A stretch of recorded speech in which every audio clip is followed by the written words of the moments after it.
네, 오늘 이 밤에도 주님의 은혜가 우리 가운데 가득 넘치시기를 축복합니다. 이번 주일 지나서 내일 모레 말고 그 다음 주일이 이제 종료주일 또 순환주일이 됩니다. 그리고 난 다음에 고난주가 한 주간 이어지죠. 순환주일을 생각하다가 이 순환주일에 뜻깊은 영적인 훈련을 좀 하나 했으면 좋겠다. 게다가 계속해서 제 마음에 십자가의 길을 성도들과 함께 한번 갔으면 좋겠다는 마음을 늘 두고 있었는데 이번 때가 된 것 같아요. 그래서 딱 순환 주일이기도 하고 또 마침 가까운 곳입니다. 가까운 곳에 30분 거리에 동산교회 기도원에 뒷동산이 큰 게 있는데 그게 개신교 처음으로 십자가 길을 만들어 놓았어요. 우리가 이제 비아 돌로사라 그러는데 성지순례 가면은 우리가 참 이번에 성지순례 못 가서 참 많이 안타까운데 성지순례 가면은 예루살렘에 가게 되면은 꼭 이 비아 돌로사 길을 걷게 돼요. 그래서 예수님께서 십자가를 메고 골고다 언덕까지 걸어갔던 그 길을 옛날 그 길은 이제 많이 아니지만은 그 길을 따라서 이렇게 가는 그런 체험을 하게 되는데 이제 이 비아 돌로사 십자가의 길을 예루살렘에 못 가는 사람들을 위해서 교회에서 만들어 놨어요. 교회마다.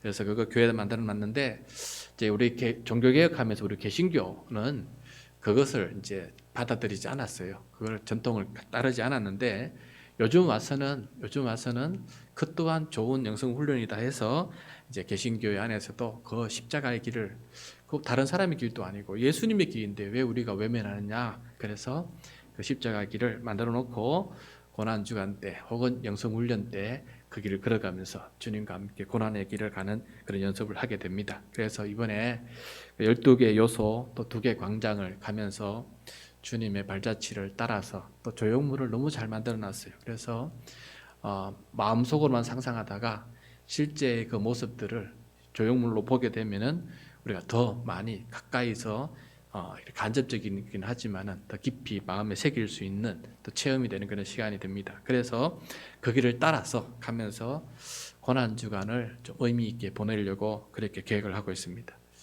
여러분 지금 우리가 계속해서 이 순례는 그렇게 십자가의 길을 가면서 걸어가면서 주님의 길을 따르고자 하는 마음을 내 마음에 새기는 거 아니겠어요?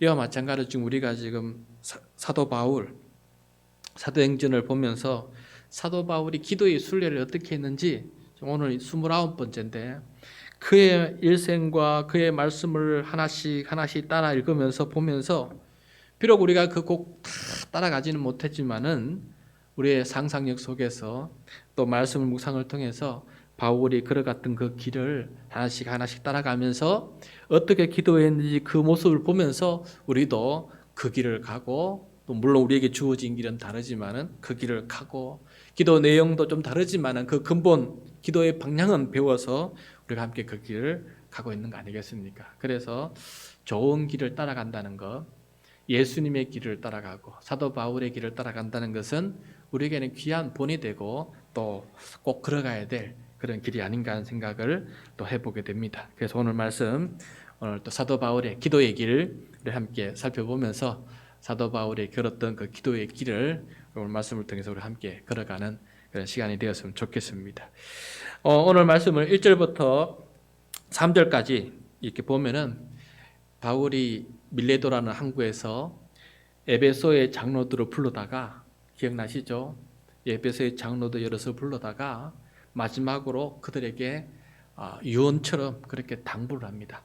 이렇게 살아라, 이렇게 사는 것이 좋다 하면서 여러 가지 당부를 한 다음에 그들과 함께 마지막으로 기도를 한 다음에 그 밀레도 항구를 떠납니다. 떠나서 몇 곳을 거쳐서 드디어 유럽에서 아시아, 바로 이 아시아 지역에 도착하게 되는데 두로라는 곳에 도착하게 돼요. 구약 성경 읽다 보면 두로라는 게 많이 나오는데 아합 왕의 아내 이세벨의 고향입니다. 바울 숭배의 중심지였죠. 그 위에 수리아 지역의 두로에 도착하게 돼요.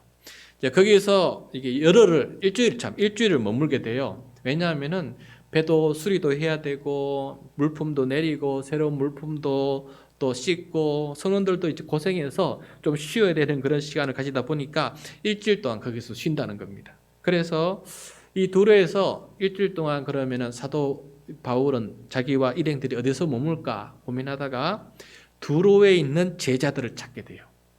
여러분, 두로는 사도 바울이 가서 복음을 전한 곳도 아닙니다. 그런데 누군지는 알 수 없지만, 성경에 다 기록할 수 없지만 없어서 모르는데, 누군가가 거기에 가서 두로에도 복음을 전해서 두로에도 교회가 있었고 제자들이 있었다는 거예요. 그것을 모두가 다 알고 있었습니다. 가보지는 않았지만 두로에도 제자가 있고 교회가 있다는 것을 알고 있었어요. 그래서 이 두로 항구에 머무는 동안에 이들은 제자들을 찾아서 그 제자의 집에서 일주일 동안 머물게 됩니다. 이렇게 일주일 동안 머물게 되는데 그들과 대화를 하게 되고 또 사도 바울의 그 전도 이야기를 다 간증을 듣게 되고, 또 근데 이번에 예루살렘에 가게 되는 일이 심각한 일이라는 것도 다 듣게 돼요. 그래서 이 두로의 제자들이 기도하는데 성령의 감동을 받게 돼요. 성령의 감동을 받게 돼요. 4절 말씀이거든요. 같이 한번 읽도록 하겠습니다. 4절 말씀 시작. 제자들을 찾아 거기서 이레를 머물더니 그 제자들이 성령의 감동으로 바울더러 예루살렘에 들어가지 말라 하더라. 자, 두로에 있는 제자들이 성령의 감동을 받아서 말을 하는데 어떤 말을 하느냐? 예루살렘에 가지 말라는 거예요. 지금 사도 바울은 성령의 감동을 받아서 예루살렘에 지금 가고 있는데, 두로의 제자들은 또 성령의 감동을 받아서 바울에게 예루살렘으로 가지 말라라고 이렇게 말리고 있는 일이 벌어지고 있습니다. 여러분, 둘 다 성령의 감동을 따르고 있는데, 바울은 예루살렘에 가는 것이 성령의 감동을 따르는 것이고, 두로의 제자들은 예루살렘에 가지 않는 것이 성령의 감동을 따른 것이라고 각자 이야기를 하고 있습니다. 그럼 이때 어떻게 해야 되겠습니까? 어느 쪽이 진짜 성령의 감동으로 성령님께서 원하시는 말씀을 하고 있는 것일까? 그래서 영분별을 잘 해야 되겠다는 생각을 해보게 됩니다. 먼저 둘 다 성령의 감동을 받았습니다. 오늘 말씀에 따르면은 성령의 감동을 받았다라고 루카가 기록하고 있어요. 그렇기 때문에 바울도 성령의 감동을 받은 것이 확실하고 이 두로의 제자들도 성령의 감동을 받은 것이 확실합니다. 그렇기 때문에 성경에 이렇게 기록되어 있는 것이죠. 그렇다면 왜 각자 주장이 다른 것일까? 두로의 제자들은 바울을 아끼고 있습니다. 바울이 이번에는 생명을 보존하기를 바라고 있어요. 수많은 교회를 건축하고 또 굉장히 큰 지도자인데 그 생명을 보존해서 더 많은 교회를 세우고 또 더 많은 사람들에게 복음을 전하고 더 많은 훌륭한 서신들을 쓴다면은 남아있는 교회들과 성도들에게 전도에 얼마나 큰 유익이 되겠습니까? 그래서 그 바울을 아끼는 마음, 바울을 그동안 성령님께서 아껴주셨던 그 마음을 이 두로의 제자들은 성령의 감동으로 그렇게 알게 된 것입니다. 그래서 이런 감동을 받다 보니까, 성령의 감동을 받다 보니까 사도 바울 같은 사람은 죽지 말고 더 있어야 된다라는 그 마음이, 간절한 마음이, 감동이 생긴 거예요. 이렇게 하나님께서 쓰시는 일꾼이라면은, 이렇게 하나님께서 위대하게 쓰시는 사도라면은 성령님께서 계속해서 사용해 주시고 앞으로 교회를 위해서 더 사용해 주셔야 된다는 그런 마음이, 간절한 마음이 있다 보니까 그런 마음, 사도 바울을 아끼고 사도 바울을 통해서 역사하신 하나님의 놀라운 은혜를 바라보면서 성령의 감동이 되어서 그들은 말합니다. 가지 마십시오. 가지 않는 것이 더 좋은 일 아니겠습니까? 라고 이렇게 사도 바울을 아끼는 간절한 마음을 성령의 감동을 받아서 그렇게 이야기하고 있는 것입니다.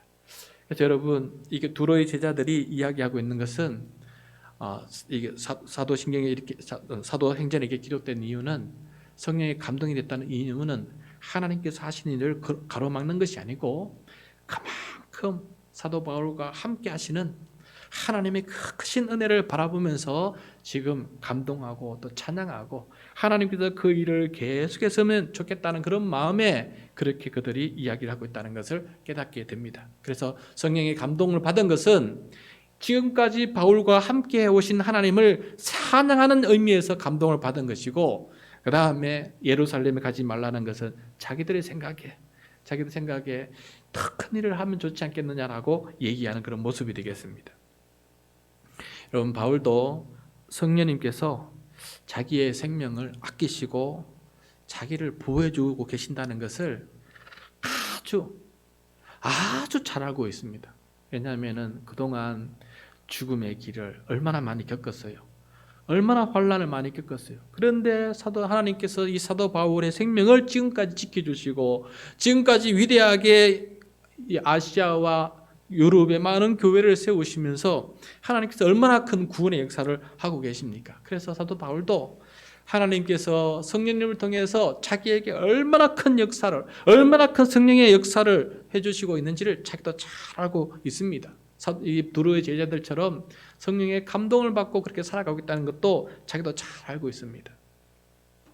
그럼에도 불구하고 사도 바울은 예루살렘으로 가고자 하는 자신의 그 사명감에 있어서는 끊임없이 성령님의 감동을 통해서 그 길을 가고 있는 것이에요. 하나님께서 자기의 사명을 소중히 여기시고 사도 바울이 자기의 목숨조차도 아까워하지 아니하고 그 사명을 이루고자 그 길을 가고 있는 이 사도 바울의 모습을 보면서 성령님께서 감동하시며 사도 바울과 함께 계신다는 것도 사도 바울은 잘 알고 있었습니다. 그래서 사도 바울은 그 두로의 제자들에게 말을 하는 겁니다. 맞아, 그렇게 성령님께서 나를 아끼고 있는 것도 여러분이 생각하는 것처럼 나도 그렇게 성령님께서 나를 아끼고 있는 것 충분히 잘 알고 있다. 그러나 나는 더 큰 일, 이번에 가슴으로 말미암아 내가 해야 될 일이 있고 내 그 사명을 감당하려고 죽음조차도 아까워하지 않고 나는 그 길을 가고 있고 또 지금까지 성령님께서 나를 붙드시고 감동시켜서 이 자리까지 왔기 때문에 나는 예루살렘에 가서 내 사명을 끝까지 잘 감당할 것이다 라고 이렇게 두로의 제자들에게 설득을 했습니다. 그래서 그들은 더 이상 권유하지 아니하고 그를 위해서 바닷가까지 환송을 나와서 바닷가에서 무릎 꿇고 기도하면서 사도 바울이 그 사명을 잘 감당할 수 있도록 그렇게 기도하고 환송하는 것을 보게 됩니다. 그래서 이 모습을 보면서 성령의 감동, 다 성령의 감동을 받았지만은 그러나 최종적으로 결정하는 사람은 누구입니까? 사도 바울입니다. 사도 바울의 길이고 사도 바울의 목숨이고 사도 바울의 사명이에요. 그래서 사도 바울은 자기에게 주신 성령의 그 감동을 따라서 그 길을 다할 것을 결정하고 있는 것을 보게 됩니다. 여기서 만약에 두로의 제자들이 성령의 감동으로 말았다고 해서 그 길을 가지 않고 거기에 머물렀더라면 어떤 일이 벌어졌을까요? 거기에 머물렀다면 어떤 일이 벌어졌을까? 저는 그런 생각을 좀 해보게 되었습니다. 만약에 예수님께서 제자들에게 너희는 나를 누구라 하느냐라고 했을 때 베드로가 주는 그리스도 주시오 살아계신 하나님의 아들이십니다. 성령의 감동으로 그 지혜를 깨닫게 되었어요. 그러면서 하는 말이 그거는 잘 깨달았는데 예수님 죽으러 가지 마십시오라고 붙잡으니까 그러시면 아니 됩니다 하고 붙잡으니까 예수님께서 뭐라고 말씀하셨습니까? 사탄아 물러가라 라고 말하지 않았습니까? 저는 사도 바울에게 어떤 시험이었다는 생각이 들어봅니다.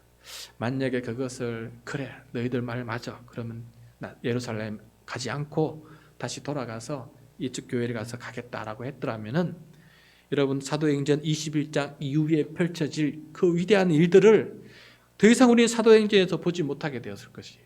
그래서 그 이야기를 통해서 하나님께서 사도 바울의 생명을 연장시키면서 더 큰 일을 해가시는 놀라운 일들을 다 보지 못하게 되었을 것이라는 것을 깨닫게 됩니다. 마찬가지로 예수님께서 제자들의 사도 바울이 말리는 것을 가지고 말렸다면 십자가의 그 구원의 사역 고난받고 채찍맞고 어려운 길이지만은 인류 구원의 그 위대한 사역이 이루어지지 못하게 되었을 것이라는 거예요. 그래서 저는 사도 바울이 그 길을 갈 수 있었던 것은 정말 성령의 감동으로 영분별을 잘 했다.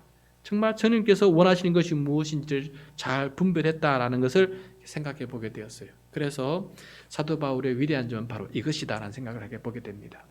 똑같이 성령의 감동으로 말하고 여기도 성령의 감동으로 말할 때 사도 바울은 자기 자신을 내려놓고 자기에게 편한 길을 선택하는 것이 아니라 자기에게 힘든 길일지라도 사명을 완수하는 길을 선택했기 때문에 그 성령의 감동이 더 명확하고 바른 길이었다는 것을 오늘 말씀을 통해서 깨닫게 됩니다. 그래서 여러분, 우리가 어떤 길을 선택하게 될 때 이것도 주님께서 원하신 것 같고 저것도 주님께서 원하신 길을 같대.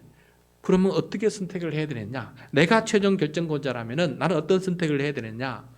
좀 더 나 자신을 내려놓고 주님의 영광을 받는 길이 뭘까? 내가 좀 더 희생하더라도 주님의 뜻이 이루어지는 것이 무엇일까라고 생각할 때 그때 영분별이 제대로 이루어지는 것이다 라는 것을 오늘 사도 바울의 말씀을 통해서 깨닫게 됩니다. 저와 그런 여러분이 그런 순간이 있을 때마다 분별을 잘할 수 있는, 오늘 사도 바울 모습을 통해서 분별을 잘할 수 있는 그런 모습이 되었으면 좋겠습니다. 이렇게 해서 드디어 이제 떠나서 드디어 가이사랴, 이스라엘 땅 가이사랴에 이르게 됩니다. 가이사랴 항구에 이르게 되는데 가이사랴에는 또 누가 있느냐? 아주 위대한 집사님이 거기에 살고 계셨어요. 8절과 9절 말씀인데 8절과 9절 말씀 같이 읽겠습니다. 시작. 이튿날 떠나 가이사랴에 이르러 7 집사 중 하나인 전도자 빌립의 집에 들어가서 머무느니라. 그에게 딸 넷이 있으니 처녀로 예언하는 자라. 아멘. 자, 여기서 빌립, 예루살렘 교회에 12제자 외에 7 집사를 세우지 않았어요. 그 7 집사 중에서 가장 먼저 순교한 사람이 스테반이었습니다. 스테반.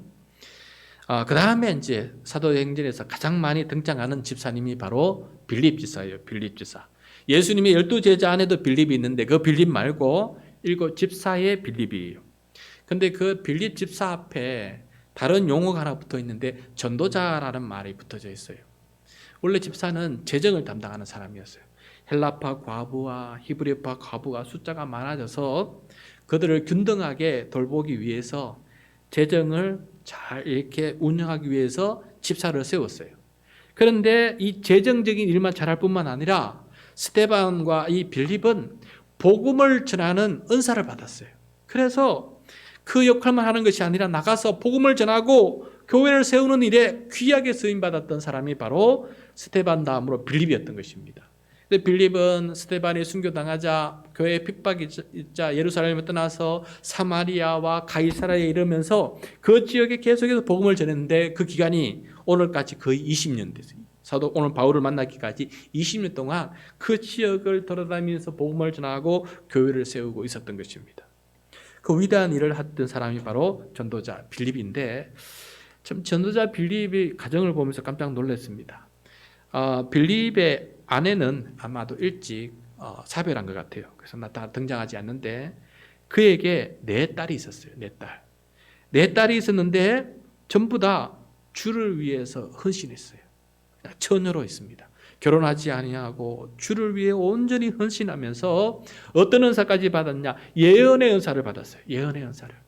여기서 예언의 은사는 주께 받은 말씀을 전하고 권면하고 가르치는 일을 하는 일이에요. 여성으로서 은사를 받아서 교회의 귀한 직책을 하고 있는 것을 보게 됩니다. 아버지 빌립과 더불어서 그 교회의 귀한 사역을 감당하는 일꾼으로 서 있는 것을 보게 돼요. 참 부럽습니다. 참 부럽습니다. 딸 넷이 전부 다 예언의 은사를 받아서 아버지와 함께 이렇게 교회를 세워나가는 귀한 초대교회의 여성 리더자가, 지도자가 된 이 모습을 바라보면서 참 귀한 가정이다라는 것을 다시 한번 깨닫게 돼요.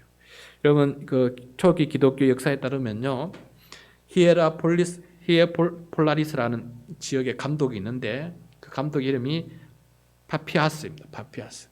그 사람의 기록에 따르면은 이 빌립과 그의 4딸이 얼마 후에 소아시아의 히에폴라리스로 이주해서 이 감독 밑에서 있게 되는 거예요. 이 감독 밑에서 교회를 도와주는데 이들 중에서 몇 명은 상당히 늙도록 생존했다는 거예요. 그러니까 일부는 순교했는지 모르겠어요. 그렇지만 또 일부는 4명 중에 일부는 늙도록 생존하면서 교회로부터 많은 존경을 받았다라고 기록하고 있어요. 그러니까 그 교회에서 계속해서 말씀으로 섬기면서 존경받는 여성 지도자로서 감독조차도 도움을 받는 그런 귀한 일꾼으로 그렇게 쓰임받았다라는 것을 보게 됩니다. 그 위대한 여성들이 있는 그 집에 이 바울의 일행이 며칠 동안 머무게 됩니다. 그 며칠 동안 머물고 있는데 그때 예루살렘에서, 지금 예루살렘에 가려고 하잖아요. 예루살렘에서 한 선지자, 아가보라는 선지자가 찾아와서 사도 바울이 어떤 일을 예루살렘에서 당하게 될지를 성령을 통해서 알려주는 것을 보게 됩니다. 10절부터 오늘 12절 말씀이거든요. 10절부터 12절 말씀 같이 다시 한번 읽겠습니다.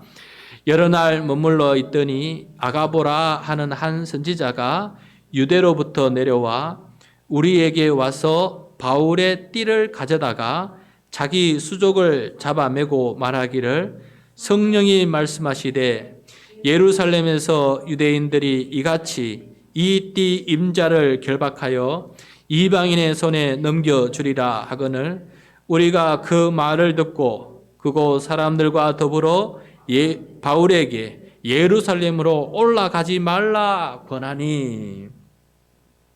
자, 아가보라는 선지자가 왔는데 와서 바울의 허리에 있는 띠를 달라 그래가지고 그 띠를 가지고 아가보가 자기 손과 자기 발을 묶어요. 묶어놓고는 성령님께서 말씀하시기를 바울러가 예루살렘에 가면은 이렇게 유대인들에게 붙잡혀서 결박을 당할 것이다 라는 것을 성령님을 통해서 그 일을 알려주는 것이. 자, 성령님께서 사도 바울의 앞으로 당할 일을 알려주셨어요. 이 일을 알고 난 다음에 그곳에 있는 사람들이 전부 다 이번에는 바울의 일행까지 그 빌립과 그 네 딸뿐만 아니라 바울과 지금 함께 가고 있는 그 일행까지 다 함께 바울을 말리고 있습니다. 적극적으로 이제 마지막으로 이제 예루살렘 가기 직전이니까 전부 다 바울이 진짜 확실히 죽는구나 하는 것을 깨닫게 난 다음에는 자, 죽는 건 아니죠. 죽는 건 아니고 붙잡혀 가는 거구나. 결박당하고 옥에 갇히는구나 하는 것을 알게 되고 보니까 확실한 거거든요. 그래서 야 혹시나 싶었는데 확실히 이렇게 되니까 전부 다 바울을 말립니다. 가지 말라고. 바울은 이것을 예상하고 있었는데 그렇게 된다는 것을 이제는 확실히 알게 되었어요. 그런데 그것을 말리는 사람들과 달리 바울은 마음이 달랐어요. 왜 성령님께서 그것을 가르쳐 주실까? 가지 말라고 가르쳐 주시는 것일까? 그렇게 됨을 미리 알려주면서 담대한 마음을 가지고 그러할지라도 그 길을 가라고 알려주시는 것일까? 바울은 순간적이지만은 생각을 하게 되었습니다. 그리고 바울은 그들의 말을 듣지 않습니다. 이것은 성령님께서 알려주신 것이라면 성령님께서 나를 인도하시는 것이고 그 길을 당하게 될 것이라는 것을 미리 알려주시는 것이기 때문에 안 그러면 왜 성령님께서 이것을 알려주시겠느냐? 그 영분별을 아주 잘했습니다. 제가 보기에는 잘했어요. 그래서 왜냐하면 지금 당장은 저도 잘 모릅니다. 그러나 나는 그 이후에 21장부터 28장 이야기를 읽어봤기 때문에 알기 때문에 지금 사도 바울이 아주 영분별을 잘하고 있다는 것을 알 수가 있는 것이. 그래서 사도 바울은 그것을 보면서 성령님께서 나에게 이렇게 하시겠구나, 이렇게 역사하시겠구나, 하실 일이 있구나. 이걸 통해서 주님께서는 반드시 뭔가 할 일이 있기 때문에 내가 당할 일을 미리 보여주시는 것이라는 것을 깨닫고 그 길을 더욱더 가기로 결정을 내린 것이에요. 그러면서 그 주변 말리는 사람들에게 결사코 말리는 사람들에게 바울은 이렇게 말합니다. 13절 말씀이에요. 13절 말씀 같이 읽겠습니다. 바울이 대답하되 여러분이 어찌하여 울어 내 마음을 상하게 하느냐? 나는 주 예수의 이름을 위하여 결박당할 뿐 아니라 예루살렘에서 죽을 것도 각오하였노라 하니. 주변 사람들에게 말합니다. 왜 이런 말로 내 마음을 상하게 하느냐? 마치 격하게 말한 건 아니지만은 예수님은 이 사탄아 내 뒤로 물러가라라고 했지만은 사도 바울은 이들이 뭔 말로 어떤 마음으로 이런 말을 하는 걸 잘 알기 때문에 그렇게 하지 않고 왜 내 마음을 이렇게 상하게 하느냐라고 부드럽게 얘기합니다. 그러면서 자기의 각오를 다시 한번 알려줍니다. 나는 주 예수의 이름을 위해서 결박을 당할 뿐, 지금 결박당하는 것이 주 예수를 위해서 결박당하는 것이라고 성령님께서 보여주신 것이다. 그러므로 나는 주 예수를 위해서 결박당할 뿐만 아니라 예루살렘에서 주님께서 죽으라 하면 죽을 것도 각오하고 있다. 성령님께서는 지금 아직 죽는다는까지는 알려준 건 아니었어요. 결박당하고 옥에 갇힌다는 것만 알려주셨어요. 그런데 사도 바울은 옥에 갇혀서 죽을지라도 나는 이 길을 가겠다. 성령님께서 이렇게 분명하게 나에게 알려주셨기 때문에 나는 이 길을 가겠다라고 하면서 만류하는 그들을 다 뿌리치고 그들에게 주님께서 원하시는 길이 이거다라는 것을 분명히 가르쳐주는 것을 보게 됩니다. 그제서야 그들은 주님의 뜻대로 되기를 바란다라는 마음으로 사도 바울의 그 마음과 함께 동참하는 것을 보게 돼요. 14절 말씀입니다. 14절 말씀 같이 읽겠습니다. 그가 고난을 받지 아니함으로 우리가 주의 뜻대로 이루어지다 하고 그쳤노라. 주의 뜻대로 이루어지다 하고 결론을 내리고 더 이상 권면하지 아니하였다. 사도 바울이 원하는 그 길을 가기 위해서 함께 가고 그 길을 위해서 기도하게 주겠다라고 이렇게 마음을 바꾸는 것을 보게 됩니다. 여러분, 요 14절 말씀 보니까 겟세마네 동산에서 예수님께서 베드로와 야고보와 요한과 세 제자와 함께 따로 한 곳에 가서 기도하시는데 3번씩이나 똑같은 것으로 이번 기도하지 않았어요. 이 잔을 내게서 옮겨오소서. 3번씩이나 기도를 했지만은 마지막마다 예수님께서 기도했던 것은 그러나 나의 원대로 마옵시고 아버지의 뜻대로 되기를 원하나이다 라고 하면서 아버지 뜻이 받아들여지기까지 3번 기도하고 3번째에서야 확실히 받아들였기 때문에 일어나라 하면서 그렇게 붙잡혀가는 것을 보게 됩니다. 그런데 사도 바울은 이미 배를 타고 오면서 겟세마네 동산에서 했던 그 기도를 배 위에서 이미 다 했던 것입니다. 그래서 이미 자기는 떠날 때부터 고린도에서 떠날 때부터 밀레도를 통해서 올 때 가이사랴를 올 때부터 두로에서 올 때부터 이미 3번을 거쳐서 사도 바울이 이미 작정을 하고 이미 결단을 내린 상태였어요. 주의 뜻대로 되기를 원한다라고 이미 결정을 내기 때문에 이 순간에 이런 일을 당해도 그 즉시 그는 주님의 뜻을 따라서 그렇게 결단을 내리고 그 길을 가고 있는 것을 보게 됩니다. 여러분, 오늘 사도 바울을 통해서 우리가 기도할 때 분별을 하는 방법, 영 분별을 하고 주님의 뜻을 분별하는 사도 바울의 모습을 우리가 함께 보게 되었습니다. 영 분별함에 있어서 사도 바울의 위대한 점은 뭘까? 이 사람도 성령의 감동을 받고 저 사람도 성령을 통해서 뜻을 다 깨달았지만은 그러나 주님의 뜻을 깨닫고 그 길을 갈 수 있었던 사도 바울의 위대한 점이 뭐냐? 다 말림에도 불구하고 그 길을 갈 수 있었던 그 점은 그 위대한 점은 뭐냐? 그것은 바로 염려와 걱정, 포박과 투옥, 죽음조차도 내려놓고 주님의 나라와 의를 먼저 구하는, 주님의 이름이 영광을 받는 길이라면 그 길을 선택하는 것, 이것이 바로 사도 바울의 영분별함에 있어서 가장 뚜렷한 기준이었다는 것을 오늘 말씀을 통해서 배우게 됩니다. 아무리 성령이 충만함이 있어도, 아무리 예언하는 은사가 있어도, 아무리 미래를 내다보는 은사가 있어도, 아무리 주를 위해서 자기 인생을 들여도 결국에는 내가 정말 주님을 위해서 진짜 나를 드렸느냐, 내 편한 길을 선택할 것이냐, 아니면 주님께 영광이 되는 위의 것을 선택할 것이냐, 그 선택에 있어서 결정적으로 영분별이 갈려진다는 것을 오늘 말씀을 통해서 깨닫게 됩니다. 그러므로 우리가 기도할 때, 말씀을 묵상할 때 영분별, 내 안에 여러 가지 기도 제목을 가지고 선택이 있어서 기도할 때마다 주님, 제가 영분별 잘하게 해주시고, 솔직히 말해서 이것도 해도 누가 뭘 하지 않습니다. 저걸 해도 누가 뭘 하지 않아요. 겉으로 볼 때에는 다 주를 위한 길로 하고 그렇게 우리가 살아갈 수가 있어요.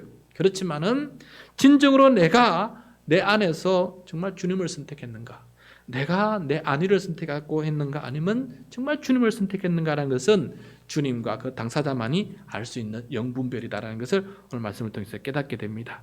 바른 길을 선택하게 될 때 그 길이 험난할지라도 주님께서 이루실 영광의 이야기가 기다리고 있다는 사실을 우리 잊지 말고 사도 바울처럼 영분별과 주님의 뜻을 잘 분별하는 그런 기도자가 될 수 있기를 간절히 소원합니다.